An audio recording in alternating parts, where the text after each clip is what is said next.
Vous écoutez Oh ça va, hein, épisode 1 avec Suze.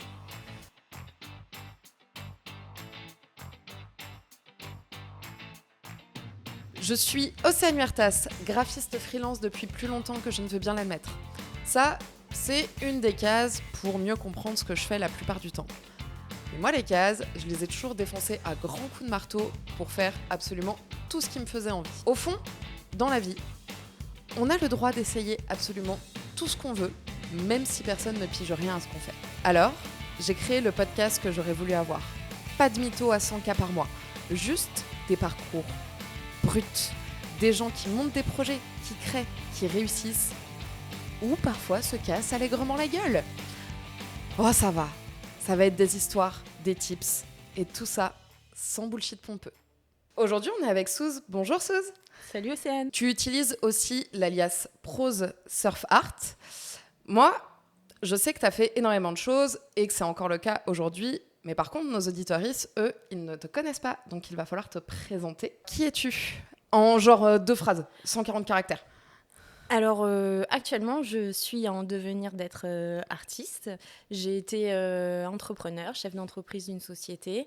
Et à la fois, je suis un couteau suisse. J'ai essayé tellement de choses. Enfin, j'ai essayé d'aller jusqu'au bout de mes rêves. Ça n'a pas toujours marché. Mais des fois, c'était plutôt efficace. Ok. Vas-y, raconte-nous, qu'est-ce que tu as essayé ? Alors, dans ma jeunesse, j'ai essayé plein de métiers différents. En fait, j'ai toujours été un peu tiraillée en polyamour avec l'art et le sport. Donc, j'ai fait des métiers du domaine sportif, de l'enseignement, etc. Et aussi des études d'art, etc. Et le plus gros engagement et mon plus gros rêve, c'était de monter une marque de fringues et d'ouvrir un magasin. Ok. Et ça, est-ce que tu l'as fait, du coup, d'ouvrir une marque de fringues ? Bah vas-y, raconte. Je l'ai même fermé. Moi-même. Bah vas-y, raconte-nous. Alors, qu'est-ce que c'était ? Comment ça a commencé ? Qu'est-ce qui s'est passé ? Alors, c'est loin d'être original parce que ça a commencé après le Covid, pendant le Covid, comme beaucoup de gens. Alors, depuis que j'ai 20 ans, j'ai essayé des petites marques et tout pour le délire. Et puis, avec ma chérie de l'époque, donc on dessinait. Moi, je travaillais le bois, donc je suis une surfeuse, prof de surf, donc j'étais à fond dans cette activité-là. Donc j'ai commencé à fabriquer des planches de skate, des planches de surf, et elle dessinait à ce moment-là. Et donc on a mixé le tout pour s'occuper pendant le Covid. Et moi, je lui ai dit, vas-y, j'ai trop envie de monter une marque et d'ouvrir un magasin. Allons le faire. Ok, et vous avez ouvert le magasin direct comme ça, sortie de Covid ? Non. Non. Au début, on a commencé tout petit. On a ouvert Insta, on s'est montré nos petites créations, etc. en tant qu'artisan. Ensuite, on a commencé sur les marchés forains, les marchés de l'artisanat, où on arrivait, on montrait ce qu'on faisait, et puis on payait notre emplacement, et puis on vendait rien. Et voilà. Mais on s'est accroché, et à un moment donné, je me suis dit, écoute, si vraiment tu veux réussir ce projet, c'est pas... là, il faut y aller, il faut tout donner. Il faut le faire jusqu'au bout, jusqu'au produit fini, quoi, jusqu'au concept que moi, j'avais rêvé. Voilà. Mais donc du coup, alors attends, vous vendiez rien sur les marchés ? Non. Et vous avez ouvert une boutique quand même, en vous disant, vas-y, au pire, peut-être si on a des murs, ça marche, quoi. Alors, on avait, ça plaisait aux gens, on faisait des petites ventes via Instagram, on a commencé à déposer en dépôt-vente dans des boutiques qui nous ont soutenus. Donc après, on a les médias au niveau de l'artisanat qui se sont intéressés de nous, donc on a eu 2-3 médias qui ont fait des reportages sur nous. Et moi, quand j'ai une idée en tête, en fait, et que je le sens, que ça vibre à l'intérieur de moi, même si alors maintenant, j'ai pris de la sagesse. Je serai tu as vieilli. Voilà, je ne serai plus comme ça, mais j'ai souvent eu ce fonctionnement de dire c'est là, et il faut que j'y aille. Et en fait, je deviens complètement blind et je fonce dans le tas et après, on verra. Donc, c'est un peu ce qui s'est passé. On devait trouver un nom de marque, etc. Et puis là, j'ai dit OK. Donc, on a monté les dossiers. On n'avait pas un rond. Donc on est allé à la banque, on a eu le prêt. Alors là aussi c'était kamikaze parce que moi j'y croyais dur comme fer. Et donc on a trouvé un local, etc. On a ouvert. Et donc on avait prévenu très peu de personnes qu'on allait ouvrir. Vivons heureux, vivons cachés. Et c'est bien, avant que les choses soient concrètes, de rien dire. Voilà, pour moi je suis un peu... Ouais, t'es superstitieuse, ouais, quoi. On sait jamais, tu sais, les gens, des fois, ils sont jaloux et tout. Oui, puis même dans l'énergie, c'est humble, quoi. Je vais faire quelque chose, non, fais-le, on verra après, quoi. Ouais. Donc voilà, et donc on a ouvert ce magasin. Le jour de l'ouverture, on n'avait toujours pas de chéquier, toujours pas de carte bleue et toujours pas le prêt. Donc autant te dire que c'est la première fois de ma vie que j'ai eu un moins 6 000 € de découvert. Parce que on a dû avancer les frais. Mais voilà, ça s'est fait. Voilà, moi je dis ça passe. Mais comment t'arrives à convaincre ta banque de te laisser aller jusqu'à moins 6 000 € de découvert? Enfin, déjà, moi, si je suis à moins 20 €, je suis en PLS. Comment tu vis avec moins 6 000 € de découvert? Alors, déjà, ma banque, elle connaît mon profil un peu schizophrène, tu vois, du niveau du montant qu'il y a sur mon compte. Et en fait, bon, ils ont été super adorables. Donc, c'était pas la banque dans laquelle on avait fait le prêt, bien sûr. Sinon, ils auraient été plus efficaces, je pense.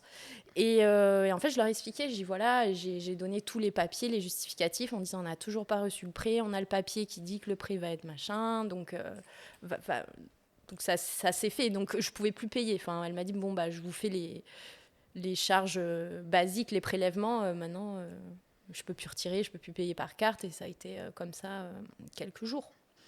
Voilà. Ouais, un peu compliqué quand même. Ouais. Mais donc il y a eu cette boutique-là, on en parlera sûrement un petit peu plus après. Et est-ce que tu as créé d'autres choses que cette boutique? Oui, alors j'avais un autre rêve, même si ça fait plus de 10 ans que je suis prof de surf. J'avais le rêve depuis toute jeune d'ouvrir une école de surf à La Réunion. Donc je l'ai ouverte. J'osais pas l'ouvrir parce que le milieu est assez misogyne et égotique. Et j'étais la seule fille un peu dans ce milieu-là à La Réunion. Et j'ai ouvert, donc, et ce qui m'a motivée et poussée à ouvrir cette école, c'est que je suis certifiée pour faire surfer les personnes en situation de handicap. Et ça me tenait vachement à cœur de pouvoir offrir cette opportunité-là aux gens à La Réunion. Donc ça, c'était cool. Ça n'a pas été une activité très rentable, mais ça, j'en avais conscience. Donc j'avais un taf alimentaire après, à côté. Et voilà, et puis là, je viens de fermer mon école. Ok. Comme j'ai fermé ma boutique. Ok, bon, ça, on en reparlera un petit peu après. Et je sais qu'il y a encore d'autres trucs. Oui, alors après une longue traversée du désert, mais c'est quelque chose que j'avais oublié. Parce que j'ai fait des études d'art et j'ai toujours aimé l'art, mais c'est quelque chose que j'ai mis de côté, en tout cas mon intimité artistique, j'ai toujours mis à côté.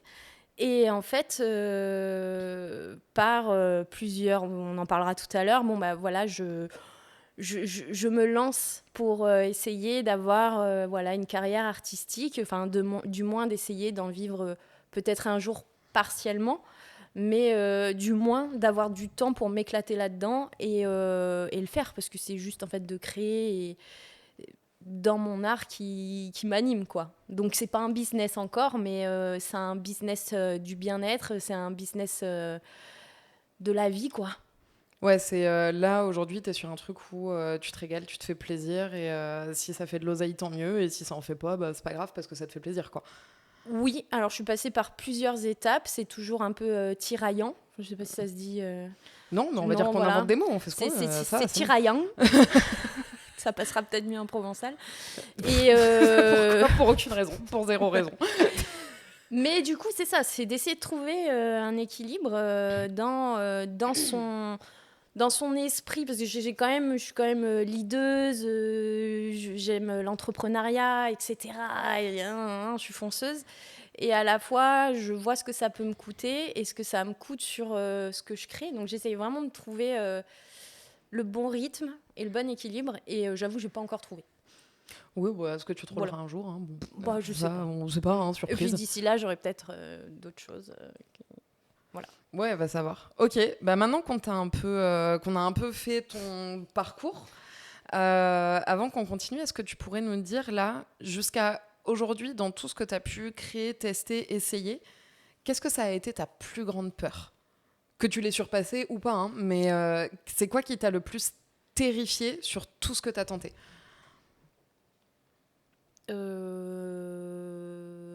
Ma première expo. Ok, pourquoi?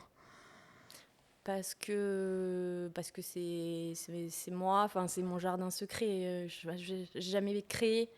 Déjà, la plupart des gens ne savaient pas que je faisais ça. Et du coup, bah, c'est un peu m'afficher, j'ai eu très peur. Et puis j'ai affiché vraiment mes tripes là-dedans. Et bah, j'avais peur de ce que les gens pouvaient penser de ma pratique et de ma technique et de ce que je faisais, quoi. Ouais, et Ouais. tu l'as fait quand même?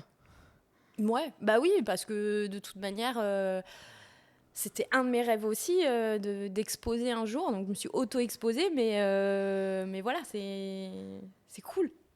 Ok, trop bien. Et t'en as fait d'autres des expos?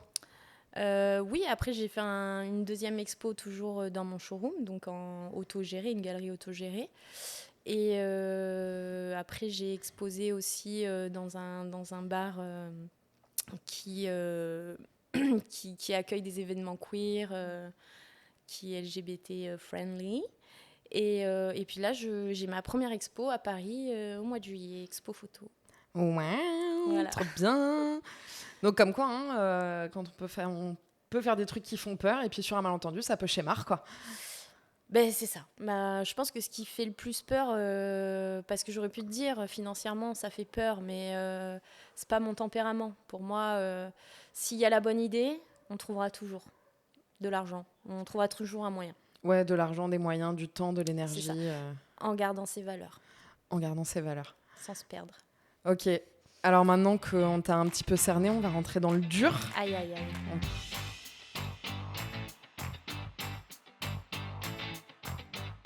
Alors, on va parler là plus vraiment des obstacles que tu as rencontrés. On va essayer d'en parler en allant un petit peu plus loin.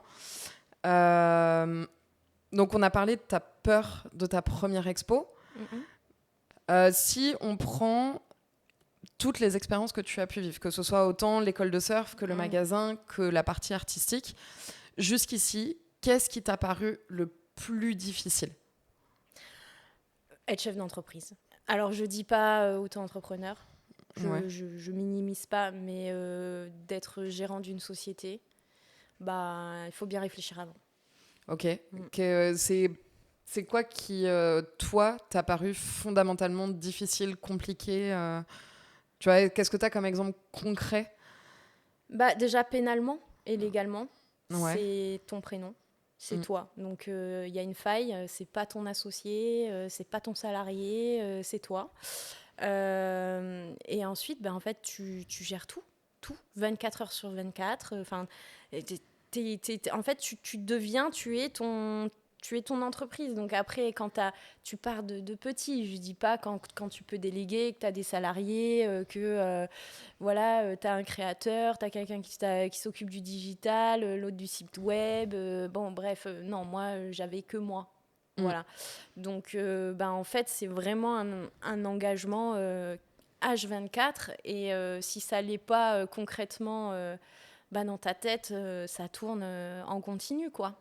Ça tourne en continu parce que tu es à fond et parce qu'il faut. C'est que déjà, dès que tu te lances, il faut que tu conscientises et que tu prennes la responsabilité que tu n'auras pas de jour de repos, que tu auras beaucoup plus de soucis que de joie, que tu devras être disponible tout le temps, que tu devras résoudre des problèmes que tu n'imaginais même pas, avec l'administration, etc., des problèmes techniques. Donc oui, quand tu te lances dans une aventure comme ça, tu te lances corps et âme, en fait. Ok. Et par exemple, qu'est-ce que tu as pu avoir comme problème que tu n'aurais même pas imaginé? Genre là, si tu devais me citer genre un problème qui t'a paru complètement lunaire et où tu pensais même pas, en ouvrant ta boîte, te retrouver face à cette situation-là. La liquidation de mon magasin. Ok. Voilà.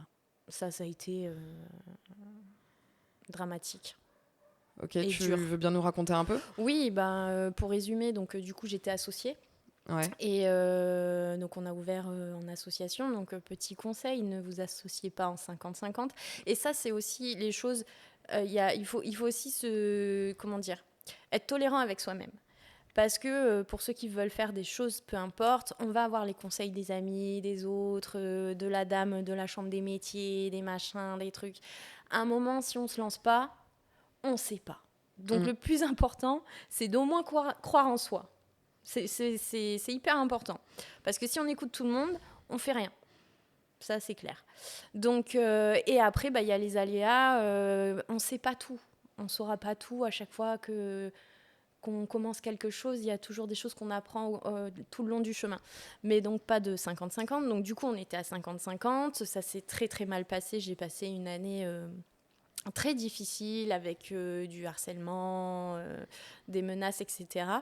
Et en fait, je n'ai pas réussi à racheter les parts de mon associé ni à vendre les miennes. Donc, on était à un statu quo, c'était bloqué. J'ai même proposé à mon associé pour 1 € symbolique parce que l'entreprise marchait bien.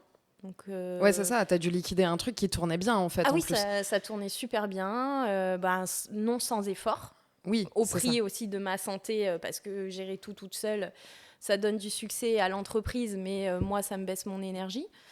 Et donc, je lui ai proposé pour 1 € symbolique quand même, en lui disant, écoute, vas-y, prends, mais c'est tellement dommage que ça meure. Ouais. Et moi, je prendrais une com, vraiment, enfin, c'était propre, juste. Donc, ça a été refusé. Donc là, c'était complètement bloqué. Donc, il a fallu que je tranche, que je propose une liquidation à l'amiable. Et parallèlement, pendant que j'attendais et que j'ai des réponses, l'entreprise, ça baissait parce que moi, j'en pouvais plus. Oui, et puis tu vas pas racheter du stock alors que t'es en Non, voilà, donc liquidation, comme donc il y j'étais a aussi entre le les stock à deux, gérer. je savais Ouais. pas, etc. Donc j'ai eu la peur de la vraie liquidation judiciaire qui est énorme. Et quand tu te rends compte des paperasses, des démarches, de tout ce que... Nous, on a été réglo, mais si t'es pas réglo et qu'on découvre des choses, c'est chaud, quoi. Pénalement, t'es la gérante. T'es toute seule face à ça. Oui, c'est ça, parce qu'en fait, tu te retrouves dans une situation où t'as des trucs à gérer, où en même temps, t'as pas la main sur tout, mais tu es responsable de tout. Et au final, s'il y a le moindre pépin, c'est sur ta tête, quoi. Voilà. Ouais. Donc, ça a été des moments très, très difficiles. Hein. Je suis tombée en dépression. J'ai eu très, très peur. Donc, par rapport à rembourser, j'avais vraiment une volonté de vouloir fermer l'entreprise sans dette, rembourser le prêt. Et les fournisseurs, enfin vraiment avoir zéro dette et surtout plus d'argent en commun avec mon associé. Donc du coup, c'était, ça m'a stressée, plus que stressée, hein, ça m'a bouffée. J'ai pensé quand t'es en train de te poser devant plusieurs solutions, plusieurs au mieux, au pire. Bon, quand tu vois le au pire qui est peut-être plus proche que le au mieux, des fois, tu te dis, le mieux, c'est que je meure. Voilà, comme ça, parce que sinon, c'est foutu. C'est-à-dire qu'en plus, je ferme mon entreprise, je suis en dépression, j'ai plus de boulot, j'ai plus de revenus, et en plus, j'ai plein de dettes. On fait comment ? Ouais, le cauchemar, quoi. Voilà. Le cauchemar. Ouais. Donc voilà, bon, après j'ai été bien entourée et puis je me suis mis en mode automatique, machine. Donc moi j'étais mon entreprise, je me levais mon entreprise, je me couchais mon entreprise et puis avec ça. Donc tout ce qui était social, amoureux, patati, c'était pas ma priorité. J'avais pas l'énergie et l'espace. Et ça m'a fait très très peur. Et aujourd'hui je suis très très fière de... Alors ça m'a coûté mentalement et physiquement. Ça m'a abîmée, je dirais même. Mais voilà, là où j'en suis aujourd'hui, je suis fière d'avoir fait ça aligné avec mes valeurs et proprement. Et donc ça valait le marathon, on va dire. Et donc ça, c'est cool. Et puis ce qui a été dur aussi, on n'en parle pas, mais c'est l'ego. Enfin, on a beau être humble, avoir des valeurs, mais j'ai un ego aussi.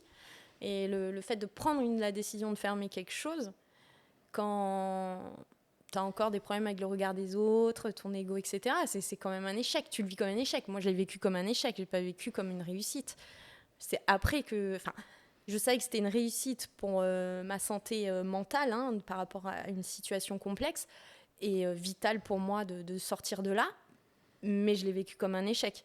Et bah, il faut le vivre, cet échec, de fermer, d'avoir les gens qui disent pourquoi vous fermez, de mentir, d'avoir toujours le sourire face aux clients, d'essayer d'aller jusqu'au bout correctement. Oui, parce que tu n'étais pas là pour aller pourrir ton associé avec qui Non, voulait bien l'entendre. C'était pas l'objectif non plus de dire gna gna gna, non, puis elle a fait ci, elle a fait non, ça. C'était pas l'objet, quoi. non, puis je suis pas comme ça. Et puis l'objet, c'était le magasin. Donc c'était le nom du magasin. On parlait au nom du magasin. Donc voilà, après c'est pas évident, hein. Je me suis retrouvée, j'avais utilisé tout mon chômage parce que j'étais pas payée par mon entreprise, donc j'avais plus de chômage, j'avais plus de boulot, j'avais plus de rêve, j'avais plus rien, je savais même plus qui j'étais. Ouais, t'étais à poil, quoi. J'étais à poil parce qu'on m'appelait Primitive, en fait. Si tu veux en soirée, j'allais en soirée, c'était ah Primitive, c'est Amandine, tu vois. Donc j'étais devenue l'objet de mon entreprise. Et ça arrive à beaucoup de monde, je pense, et je pense qu'il faut de l'expérience pour après envisager si demain je remonte une société, grâce à tout ça, j'envisagerai autrement. Mais je reste convaincue qu'avoir son entreprise, sa société, c'est un engagement quand même qui va pas à tout le monde. Parce que c'est une dévotion, quoi. Il y a quand même une grande partie de toi qui s'investit là-dedans. Et ça, il faut en avoir conscience et il faut accepter d'en payer la responsabilité, le prix, à défaut de certaines choses qu'on pourra plus se permettre à côté. On peut pas faut arrêter de dire moi je vais au yoga, j'ai mon entreprise, je gagne 10 000 cas par mois, je vais au ciné, j'ai une vie sociale. Non, en fait, il y a un truc qui va pas là. Ouais, le grand mensonge où on croit que ça va être facile, etc., où on voit que la réussite et on voit pas tous les efforts et tous les sacrifices qu'il y a derrière, quoi. C'est ça.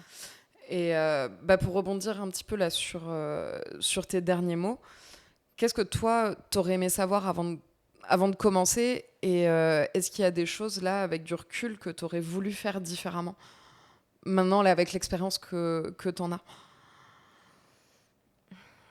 En fait, je pense que vu comment je suis, j'aurais pas voulu savoir. Ouais. Donc bon, si juridiquement plus. Mais on me l'a dit, vous êtes sûr, 50-50. Mais comme on avait tout fait à moitié, c'était compliqué. Donc aujourd'hui, je sais que je ne m'associerai plus avec ma compagne ou mon conjoint, voilà, et ni amicalement. Et ni travailler. Les choses doivent être très très carrées, encore plus carrées quand il y a de l'affect. Mais de manière consentante. Genre, ok, on est amis et tout, on va mettre noir sur blanc, comme ça c'est carré, il n'y a pas de problème. Et ça n'abîme pas la relation, ça n'abîme pas l'amitié. L'amour, c'est un plus gros challenge. Et il faut le vivre, tu as envie de le vivre aussi une fois dans ta vie peut-être. Mais ça, j'aurais voulu le savoir, mais j'aurais pas pu. Parce que c'est quelque chose qui se ressent. Et après, plus juridiquement, vraiment dans le pacte d'associés, dans comment vraiment...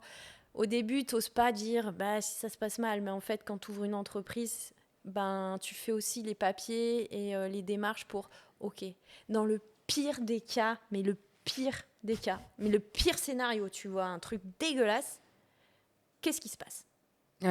Et ça, c'est hyper important. Il faut que ça soit hyper carré. Et ça, j'aurais voulu. Qu'on me dise non.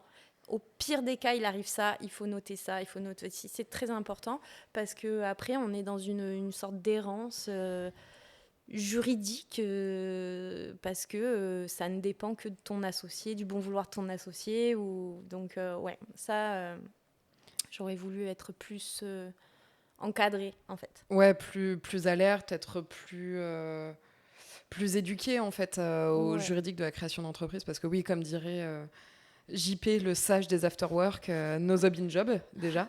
Mais c'est vrai que je pense que quand on bosse avec des potes, c'est trop bien de bosser avec des potes, et qu'en fait, quand tu bosses, que ce soit avec des amis ou des amours, Si c'est carré, s'il y a rien de bizarre, s'il y a pas de red flag, il y aura pas de problème à signer des papiers en fait. Parce que si tu vois, il y a suffisamment de confiance mutuelle pour dire ouais, viens, on fait un contrat comme ça au cas Oui, où c'est tout le ça. monde est protégé, Mais quoi. je l'ai vécu ça pour l'anecdote. En fait, quand Ouais, j'ai c'est ça. essayé, mon associé voulait pas me revendre à moi les parts, mais n'était pas fermé à les revendre à quelqu'un d'autre. Mm. Donc bon, moi je voyais pas trop l'intérêt. Voilà, que quelqu'un profite de ça. Bon, et j'avais une amie proche, très proche, hein, avec qui je me projetais. J'aurais pu me projeter, voilà, de reprendre l'entreprise. Donc on a entamé des démarches de négociation avec mon associé. Et en fait, on avait une marque qui a été déposée avec un logo qui marchait bien, voilà. Et donc tout était bon, oui, on fera un contrat d'associé, machin, nan. Donc à chaque fois, on notait pour préparer le contrat d'associé, justement, parce que là, j'allais pas faire la même bêtise. On apprend de ses erreurs. Voilà, c'est ça.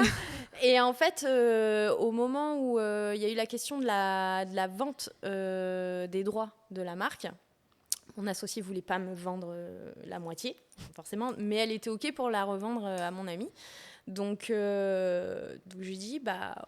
Et mon ami avait toujours dit, non, mais la marque, c'est pour toi. Voilà, je dis, OK. Et donc je lui dis, bon, bah, OK, bah, dans ce cas-là, si on veut, au prix d'avoir l'entreprise, bah, toi, tu reprends t'achètes les droits de la marque, mais tu me fais un papier, comme quoi dans 3 mois, tu t'engages à me revendre ces droits-là. Mes droits que je... Et à ce moment-là, ça a été anguille sous roche. Ça a été, mais non, mais t'as pas confiance en moi. On est amis, mais bien sûr que je vais le faire. Mais je comprends pas. Alors on joue sur l'affect, la culpabilité. Ah ouais, non, il n'y a pas d'affect en fait là-dedans. Et là, en fait, c'est le plus gros de mon entreprise. C'est ma marque en fait. Bah ouais. Pour tout le reste, tu veux tout noter. Et là, tu veux pas noter. Et donc du coup, j'ai tranché. J'ai dit, OK, on n'achète pas. On n'achète pas et donc là, tu as décidé de liquider. Voilà. Donc j'ai stop, perdu quoi. une amitié, bon, bah, qui n'était pas une grosse perte au final. Hein, voilà. Et puis voilà, quoi. Donc, Ok, hyper intéressant. Il s'en est passé des choses oh, dis donc, bon, cette si boîte-là. tu savais, oui, des choses, plein de choses. Mais c'est déjà pas mal. C'est déjà bien. C'est déjà Oui, bien. c'est déjà bien. Et donc là, bon, tu nous as quand même pas mal parlé de ces échecs-là, un peu de ce que tu en as retiré. Si tu devais conclure, essayer de résumer vraiment dans tout ça sur cette entreprise-là, quel échec t'as le plus marqué? Qu'est-ce que t'en as retiré? Comment tu l'as digéré? Ça fait beaucoup de questions. D'abord, qu'est-ce qui t'a le plus marqué? Vas-y, en version résumée. Mais en version positive ou négative? Bah, en fait, ni positif ni négatif, tu vois. Bah, pour moi, c'est une de mes plus belles expériences de ma vie, Ouais. qui a été autant intense, belle, excitante, créative, et comment dire, au niveau du challenge, c'est... j'ai pas le mot, c'est valorisant, gratifiant, etc. Non pas au niveau de l'ego, mais au niveau de, bah, tu travailles, tu as les résultats, c'est génial. Ouais, de pouvoir te dire, je l'ai fait, je suis cap, quoi. Ouais, je suis cap, ouais, je l'ai fait. Et à la fois, oui, bah, fermer son entreprise quand, en fait, c'est pas toi qui l'as décidé et qu'en plus, elle est viable, bah, c'est un avortement, en fait, qui est pas décidé. Donc, donc ça a été... ça a été le pire moment de ma vie. Je suis tombée en dépression, j'ai eu des envies de suicide, j'ai été sous antidépresseurs, etc. Enfin, ça a été des très longs mois de solitude. Mais en fait, ça m'a reconnectée à moi-même. Et j'avais peut-être besoin de ça pour comprendre plein de choses sur moi. Et j'en ai appris, parce que je n'avais pas le choix. Mais avec du recul, si c'était à refaire, même de la même manière, bah, avec ce que ça a pu m'apporter, je le referai. Et j'en garde un très bon souvenir. Et bah, tu vois, ça me fait des trucs à l'intérieur parce que bah, c'est quand même un deuil, quoi, hein, qui n'est pas non plus totalement fini. Mais c'était une belle expérience. Enfin, vraiment, je suis contente. Ouais, ça se voit que ça t'émeut encore quand même, que ça t'émeut encore beaucoup. Ouais. Et bon, du coup, après, t'as rebondi, t'as continué de créer d'autres choses. Donc, il y a eu notamment le surf.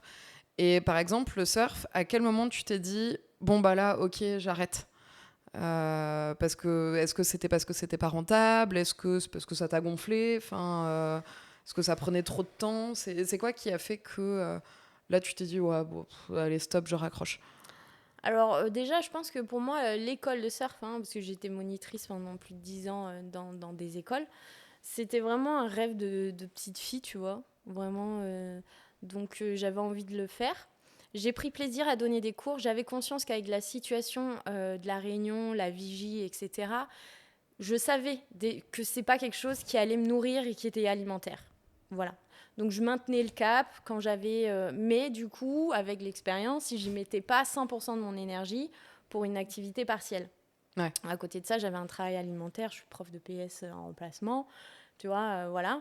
Et, euh, et cette école, pour moi, je pense que ça m'a permis ben, de partager des choses dans le surf qui sont en accord avec mes valeurs. Donc j'ai fait des belles rencontres, j'ai relevé des super défis handi-surf génial, donc aussi réaliser le rêve de certaines personnes, et je trouve ça magique. Et puis, en fait, je pense que je me voilais la face, mais le surf, ça a aussi fait partie de cette période de l'ancienne moi, et j'avais énormément du mal à... Je savais que j'allais fermer, je savais que... Et c'était compliqué. C'était vraiment peut-être la dernière partie de moi-même qu'il fallait que je lâche. Et là, il y avait toujours l'ego. Et puis quand c'est toi que tu lâches une image de toi d'avant, t'es Ouais, c'est ça, qui? parce qu'il y a l'image aussi que tu renvoies aux autres de C'est ça. cette personne-là. En fait, ce qu'il a défini, c'est ça, c'est telle C'est ça. activité. C'est ça. Et je m'y retrouve plus non plus. Ça me Ouais. je j'ai pas envie d'être définie par telle ou telle activité dans telle ou telle communauté. Et, euh, et voilà, et puis j'étais là, oui, bon, moi, le surf, c'est cool, ça m'a apporté plein de bonheur, de joie, de challenge, d'expérience professionnelle avec de l'homophobie, du sexisme, de la misogynie, enfin voilà. Mais en fait, maintenant, je suis vraiment vers la quête quand même de la paix et de choses fluides.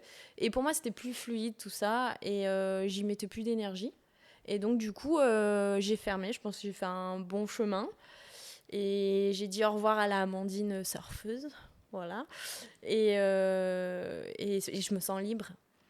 Ouais, et du coup, pour dire 100% bonjour à Suze, la créatrice, l'artiste. Ouais, oui, j'espère. Après, en tout cas, je me donne les moyens. J'espère être sur le bon chemin, en tout cas, du rendez-vous avec moi-même. Parce que tout a changé. Tu apprends plein de trucs quand tu te casses la gueule. Et sur toi. Et en fait, moi, j'ai envie juste d'être en paix et heureuse, en fait. Et même si demain je suis partie, si j'expose pas, moi, j'ai juste envie d'être bien entourée avec des gens magnifiques, intéressants, humbles et riches, tu vois, de plein de choses, quoi, riches d'amour. Et puis d'avoir voilà, une vie en paix et pas tiraillée entre l'ego, le challenge. Parce que je sais comment je suis, hein, que je me lance des trucs. Encore là, et je me dis non, non, non, vas-y. Et puis avec l'âge aussi, je dis non, tu vas être crevé. Il y a des trucs que je faisais avant, je pouvais enchaîner, et maintenant je le fais un jour, je suis morte une semaine. Et je sais que je m'emballe. Et en fait, là, je suis en train de travailler avec ça. Non, t'emballe pas. T'emballes pas, parce que est-ce que ça vaut le prix, en fait? Est-ce que ça vaut le prix de l'énergie que tu mets, tu vois? Et voilà, je pense que je suis comme plein de gens où le regard des autres, la reconnaissance des autres, c'est important. Tu fais de l'art, il faut bien qu'on te donne un avis, sinon tu fais pas de l'art. Là, tu fais de l'art pour les autres, tu vois, pour partager. Et c'est vrai que des fois, je me dis, ouais, calme-toi, crée, fais tes trucs et profite de ce moment-là, parce qu'en fait, t'es obligé de te vendre. T'es quand même un businessman, une businesswoman, tu vois.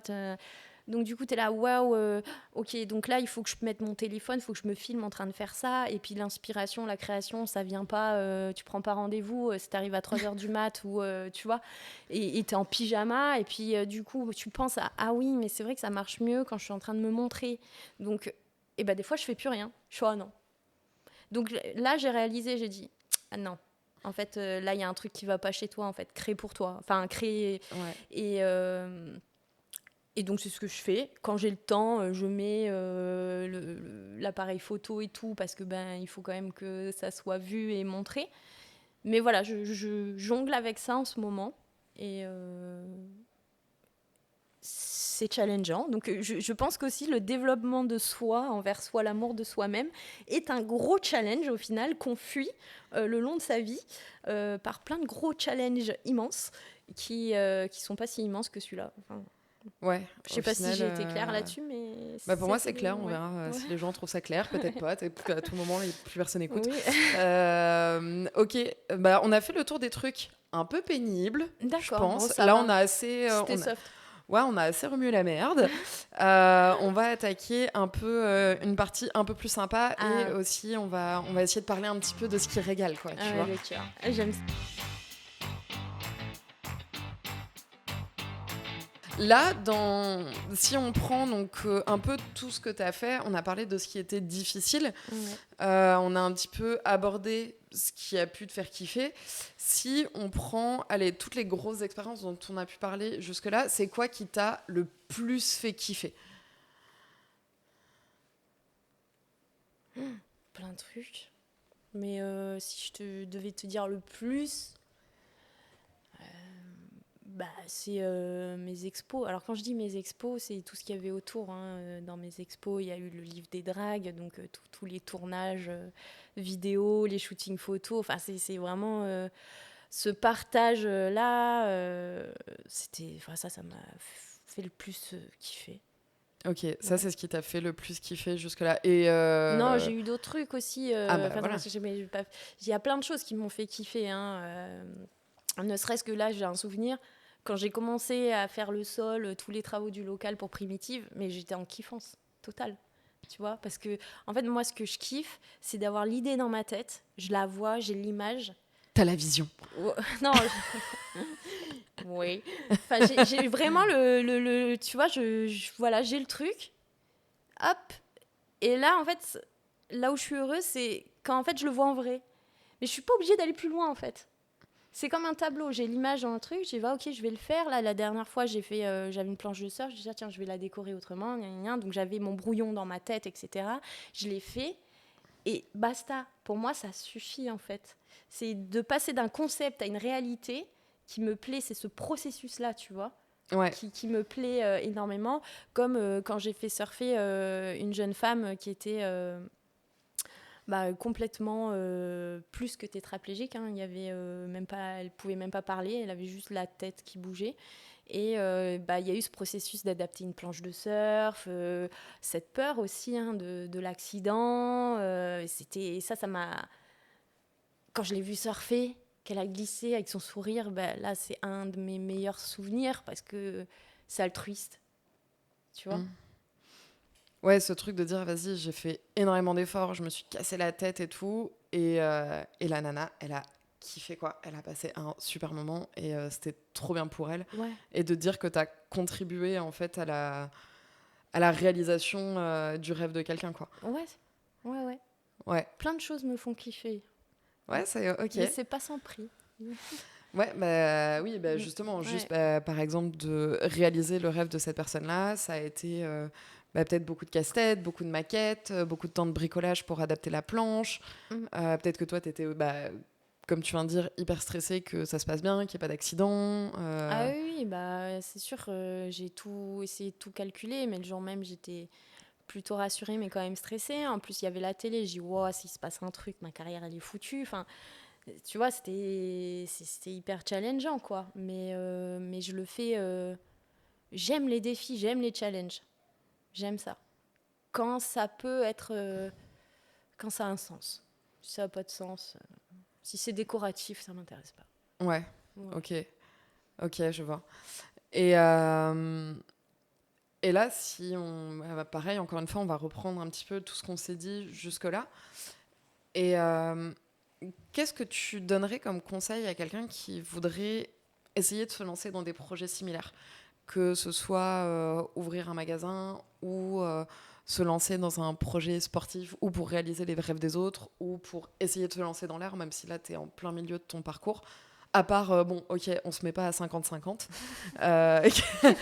Qu'est-ce que tu aurais comme conseil à donner? Tu sais, ce conseil qui t'a manqué, quoi. Maintenant que tu as un peu de hauteur, un peu de recul, c'est quoi le conseil qui t'a manqué? Tu peux réfléchir, on va le couper au montage. Hein. Ouais. Non, c'est compliqué le conseil qui m'a manqué parce que en fait, j'aurais même pas écouté ce conseil. Ah ouais, tu l'aurais même pas écouté? Non, non, parce que on m'aurait dit non, on m'a dit non plein de fois. Mais c'est un gros crédit, mais c'est quoi votre magasin ça, mais c'est quoi, on comprend pas. J'ai dit t'inquiète, quand on va ouvrir, vous allez rentrer, vous allez vous sentir bien. Les gens, ils comprenaient que dalle au truc, que dalle, que dalle. Ah ouais, ils avaient peur pour nous, laisse tomber. Et en fait, on m'aurait donné des conseils, j'aurais arrêté en fait. Et ouais. Tu En vois. fait, c'est ça ton conseil, c'est de pas vraiment écouter les conseils et d'écouter ton instinct, quoi.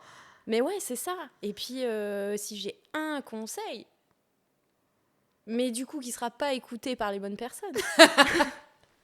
Si j'ai un conseil, si vous essayez de faire des choses altruistes ou voilà dans le partage ou des choses engagées, ben si vous faites ça sans le penser vraiment, sans le vibrer vraiment, attention karma.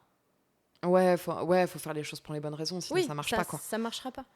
Et après, à la fois, quand toi tu le fais pour les bonnes raisons et tout, à savoir que tu n'es pas un requin, Mm. et ben il faut savoir se protéger. Ouais.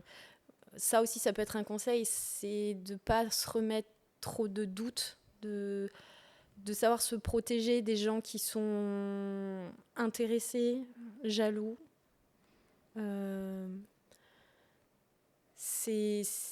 Là-dessus, il faut être vigilant. Ok.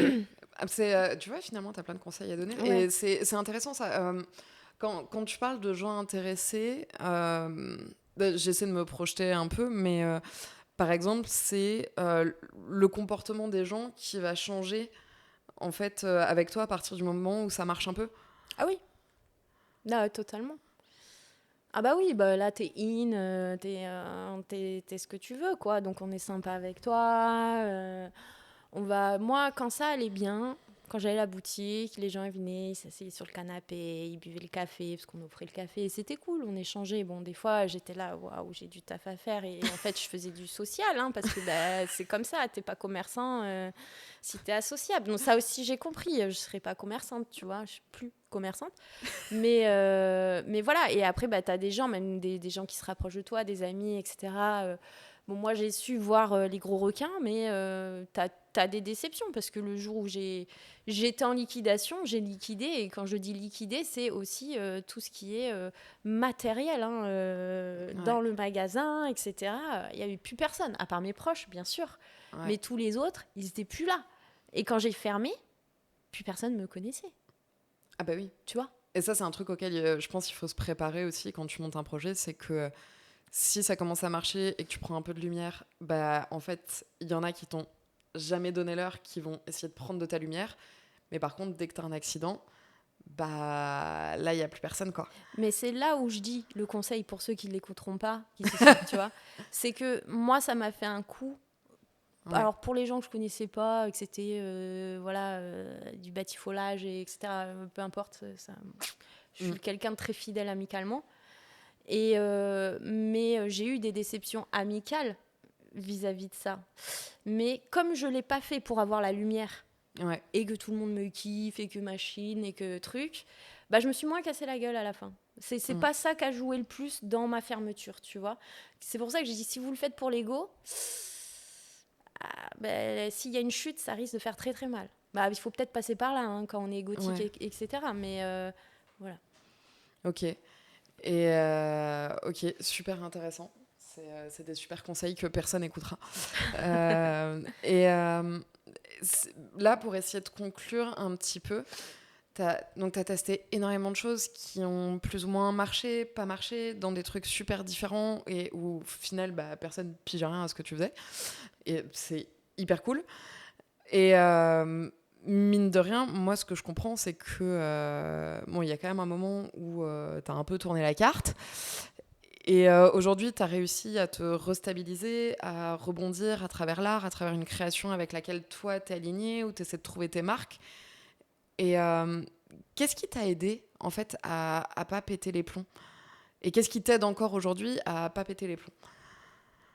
Alors, ce qui m'a aidé à pas péter les plombs pendant après la fermeture, ma dépression, etc., ben justement, en fait, j'étais tellement démunie, je sais plus quoi faire. Et puis, ben, Pourtant, c'est bête. Quand j'avais, voilà, de mon adolescence à la première fois que je me suis mise en couple, ou après, j'ai dédié ma vie à ça, je peignais, je faisais des compos, je jouais à la guitare, j'étais une grosse solitaire, je kiffais, et puis ça me nourrissait, quoi, tu vois. Et là, je savais plus quoi faire, et j'ai commencé à écrire, j'ai commencé à prendre des photos, c'était mon exutoire, quoi. Je dis, oh ouais, c'est vrai, je faisais ça avant et tout. Et du coup, voilà, je me suis enfermée chez moi pendant une semaine, et j'ai peint, j'ai collé, j'ai machin. Et en fait, dans ces moments-là, ça me faisait du bien, tu vois. Et du coup, ça m'a peut-être empêché de péter des gros plombs. Alors, j'en ai pété, mais après, je me suis du coup récupérée via ma pratique artistique. Et en fait, je me suis retrouvée, quoi. Enfin, toutes ces expériences sont des tentatives de rendez-vous avec soi-même. Donc, il ne faut pas dire c'était mauvais, il fallait pas. Enfin, faut aller jusqu'au bout de ses rêves. Tu vois, si on reste là, carré, mais on fait jamais rien. En fait, avec des si, on fait rien. Donc, si ça vibre en toi, que ça paraît utopique, c'est pas grave, faut y aller. On n'a qu'une vie, tu vois. Et juste accepter que tu peux te casser la gueule.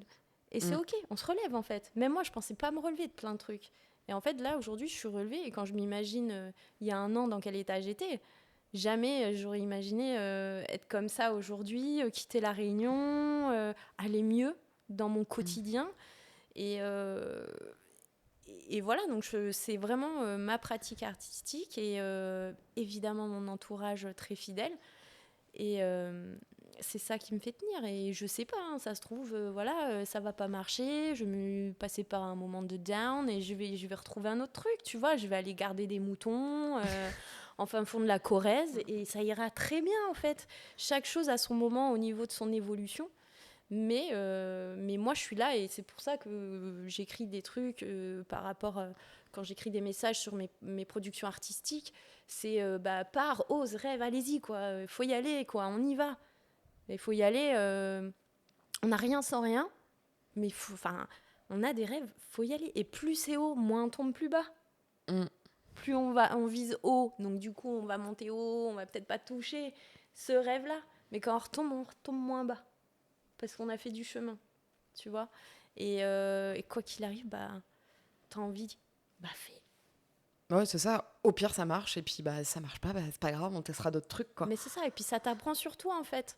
C'est un rendez-vous avec toi-même qui te fait évoluer dans les échecs, dans les choses les plus négatives et plus positives. Et voilà. Ah, c'est beau. Ah, c'est hyper beau. Ok. Merci Sous pour avoir partagé toutes ces expériences avec moi, avec nous. Et pour finir, là maintenant c'est pas fini. Non, c'est pas fini. C'est jamais fini. Jamais. Non, plus sérieusement, là pour finir, maintenant que t'as testé tous ces trucs-là et que là, t'es encore en train de tester l'art. Là aujourd'hui, si on se projette un petit peu dans l'avenir, c'est quoi tes plans? Si t'en as un, parce que franchement, je prends aussi la réponse, j'en ai complètement pas. Mais vas-y. J'ai mes plans utopistes. Hein. Je rêverais d'être une artiste reconnue, vivre de mon art. Mais en vrai, c'est pas ça qui me nourrit. Là, mes plans, c'est des plans, en fait, on va dire à très court terme. C'est que tous les jours de ma vie, je me sente bien. Voilà. C'est hyper important. Et en paix. Et en accord avec moi-même. Ça, c'est le big plan de ma vie. Parce que j'ai plus envie de retomber dans le fond de la cuve dans laquelle j'ai été. Je ne laisserai plus personne me faire tomber là-dedans. Et je pense que voilà, c'est cette quête-là de savoir ce qu'on veut, d'être bien avec soi-même. Et c'est un pétard plan qui sera peut-être pas, tu vois, fini avant ma mort. Mais j'aime bien ce plan. Et après, j'en ai plein, hein, j'en sais rien. Peut-être que je serai réalisatrice de films X. Je sais pas, je peux pas te dire. Et en fait, je suis ouverte à plein de trucs, tu vois, parce que c'est cool, en fait. Mais là, mes plans, en fait, il y a une opportunité, ça me plaît, j'y vais à l'autre bout du monde. Je me libère de toutes mes chaînes et c'est pour ça que je quitte La Réunion. Et je suis ouverte au tout est possible. À tout est possible. Donc peut-être on se reverra, je serai chamane au Nicaragua. Et voilà. Ouais, tu seras en Sarouel et Exactement. ce sera trop bien. Mais c'est ultra cool. En fait, au final, ton plan, c'est de te dire ouais, vas-y, le stress et tout, machin, je suis trop vieille pour ces conneries. Par contre, je veux continuer de tester des trucs, quoi. C'est ça ? Oui, c'est ça. C'est qu'en fait, je pense que là, j'ai vraiment acté le fait que le regard des autres, j'en avais plus rien à foutre, honnêtement. Et la reconnaissance, un petit peu encore, c'est toujours difficile parce que t'aimes être reconnu dans tes, c'est humain, dans tes domaines d'expertise, t'as envie d'être reconnu. On va pas se mentir, c'est humain. On a tous besoin d'un peu de reconnaissance. C'est pas du freestyle, genre demain on va me proposer n'importe quoi, je vais le prendre. Mais je dis juste que je suis sur une nouvelle page. Donc, il y a des nouvelles balises qui vont se mettre en place, qui correspondent et qui seront sûrement plus alignées à qui je suis. Et la porte est ouverte, en fait. Ouais. Voilà. Avec la base de mes amis, du cadre que j'ai, affectif et émotionnel, qui est absolument très stable. Donc, avec ça, je peux tout affronter. Mais je ne suis plus dans l'affrontement, justement, maintenant. Je suis dans l'invitation, voilà. Ah, c'est beau. Oui, mais de la philosophie de fauteuil. J'écris des proses, accessoirement. J'ai sorti un livre. Et du coup, qu'est-ce que tu veux mettre là, maintenant qu'on a parlé un petit peu du devant, qu'est-ce que tu as vraiment envie de mettre derrière toi où tu dis, là, vas-y, ça c'est bon, j'ai fait le tour. Les gens. Ah ouais, les gens, ok. Ouais. Les gens toxiques, ouais, tout ça, là. Ouais, au final, tout ce qui peut te mettre des bâtons dans les roues, mais d'humain, au final. Ouais. Ok. Et allez, est-ce que tu as une dernière anecdote ou un dernier petit tips bonus avant de conclure ? Ouais. Toujours avoir un canapé dans sa boutique, que ça soit ouvert ou fermé, ça sert toujours. Et puis bien éteindre les caméras. Voilà. Je m'y attendais pas à celle-là. Ok. Et là, aujourd'hui, où est-ce qu'on peut te suivre et voir ton travail artistique et voir la suite de tes aventures ? Et essentiellement sur mon Insta, donc Prose Surf Art. Voilà. Et puis là, on peut me retrouver sur Paris pour une expo du 20 au 26 juillet à la galerie Kiff et Marée. Ok. Une expo photo en noir et blanc. Ok. Et ça, tu partageras tout ça sur ton Insta ? Je partage tout ça sur mon Insta. J'ai aussi un site web, un e-shop, mais qui va être modifié. Ok. Qu'on retrouvera en lien dans la description du podcast. Voilà, donc essentiellement Instagram et puis voilà. Super, merci Suze. Merci de m'avoir invitée, je suis très honorée. Oh.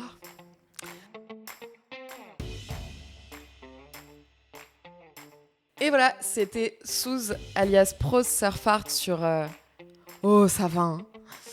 Merci d'avoir pris le temps de venir discuter avec moi pour partager tout ça. Merci d'avoir partagé ton expérience de chef d'entreprise, de prof de surf, d'artiste en devenir et à qui on souhaite vraiment une belle carrière et en tout cas une carrière surtout avec laquelle tu seras alignée et heureuse. Si cet épisode t'a plu, abonne-toi là où tu écoutes tes podcasts préférés, laisse-nous une note ou un commentaire si le cœur t'en dit. Et partage avec quelqu'un qui a besoin d'un coup de boost ou de conseils à absolument pas écouter. N'oublie pas de jeter un œil à la description pour toutes les ressources et les liens dont on a pu parler. On se retrouve bientôt pour un prochain épisode. Oh ça va, c'était le test. J'espère qu'il vous aura plu et que vous aurez envie d'écouter les prochains. La bise!